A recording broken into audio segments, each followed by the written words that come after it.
Hello guys, আজ আমি আপনাদেরকে দেখাবো বড়ি চাষ করার সঠিক নিয়ম। ঠিক এক হাত নিচের অংশ রেখে উপরের বাকি অংশটা কেটে নিতে হবে, তাহলে ফল বেশি হবে।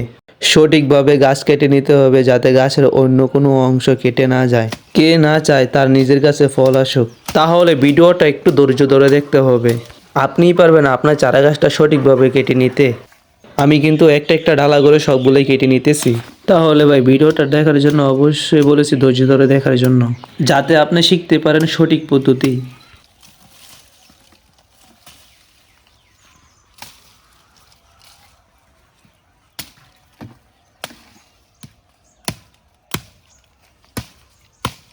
আমি যেভাবে এতটুকু পর্যন্ত রেখে কাটছি আপনিও সেভাবেই এই পদ্ধতিভাবেই করবেন, তাহলে বছর শেষে আপনি কিন্তু দ্বিগুণ ফল লাভ করতে পারবেন, এটাই আশা করি।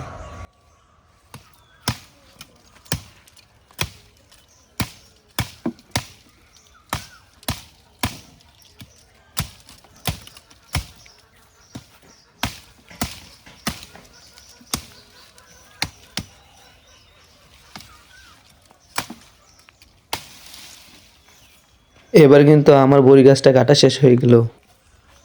তো আমার গাছটা কিন্তু আমি ঠিক মতো কেটে নিলাম, এক হাত পর্যন্ত রেখে বাকিটা কেটে নিলাম। এবার সামনে বছর অপেক্ষা করা যাক, এখান থেকে কিন্তু দ্বিগুণ ফল আসবেই আসবে ইনশাল্লাহ।